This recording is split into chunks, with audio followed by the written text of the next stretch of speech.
Sometimes when we pray, we ask ourselves, am I doing it right? We can listen to our pastor or our Christian friends while they pray, and we can think to ourselves, wow, they sound so holy. For people who want to learn how to pray, it can be an intimidating task. And even if we do pray, we may not know if we're doing it right. So if you've ever asked yourself, how do I pray? Then be thankful, because Jesus actually answers this question in 3 easy steps found in Matthew chapter 6. So how do you pray? Step number 1, be genuine when you pray.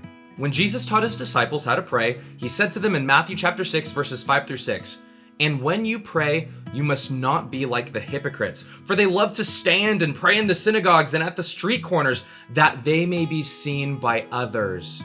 Truly, I say to you, they have their reward.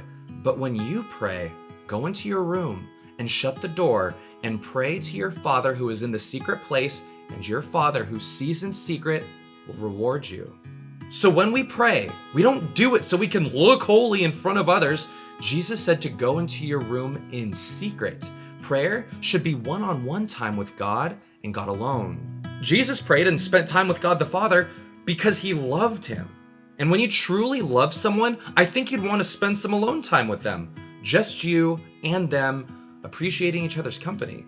And that's what God wants with us. Jesus continues in his answer in verse 7, "And when you pray, do not heap up empty phrases like the Gentiles do, for they think they will be heard for their many words." In other words, Jesus is saying, don't just let your mouth ramble. We're talking to God, so we need to be mindful of the words that we say. So when we pray before lunch and say, "God, thank you for this food," are we actually thanking God? Or is it an empty phrase? So when we talk to God, he wants us to be meaningful with our words. So don't just pray fast, "God, please bless us today, keep us safe, help me with school, bless this food, in your name I pray, amen." Don't just say things because they're holy things to say. You're talking with God, so be thoughtful, be genuine. This is the first step.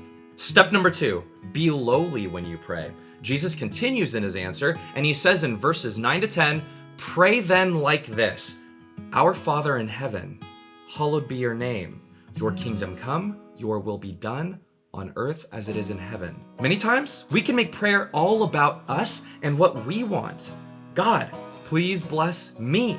Bless my food. Help me at school. Help me at work. Help me with my test. Help me win this game. Keep me safe. Now, does God want to bless us? Absolutely. His heart is to give and to love. But asking for things is not how we begin prayer.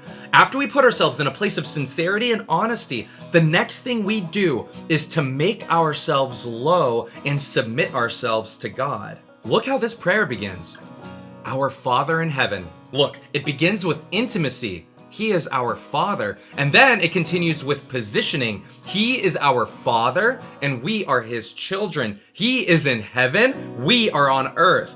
Hallowed be your name. Your kingdom come. Your will be done on earth as it is in heaven. So prayer is not about getting what you want. It's all about God.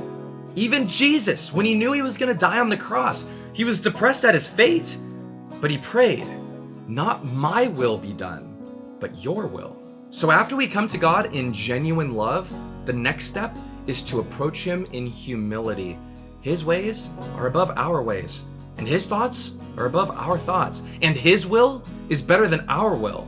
So as you pray, make yourself low, bow down before him. He is God above, we are man below. He is king, we are servants. He is good, we are sinners. Your will be done, not my own.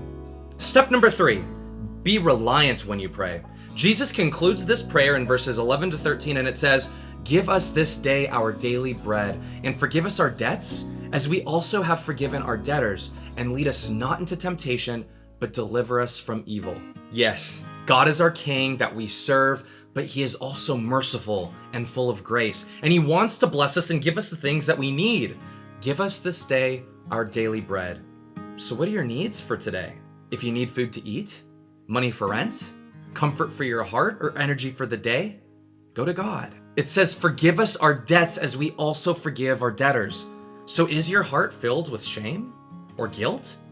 Go to God for forgiveness, mercy, and compassion. And if it's hard forgiving others, ask God for help for you to come to a place of forgiveness.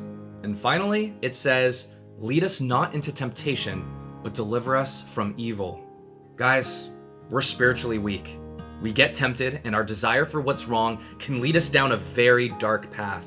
So ask God for help, for strength. You don't know what the day holds, so go to God with your physical needs, your emotional needs, and your spiritual needs.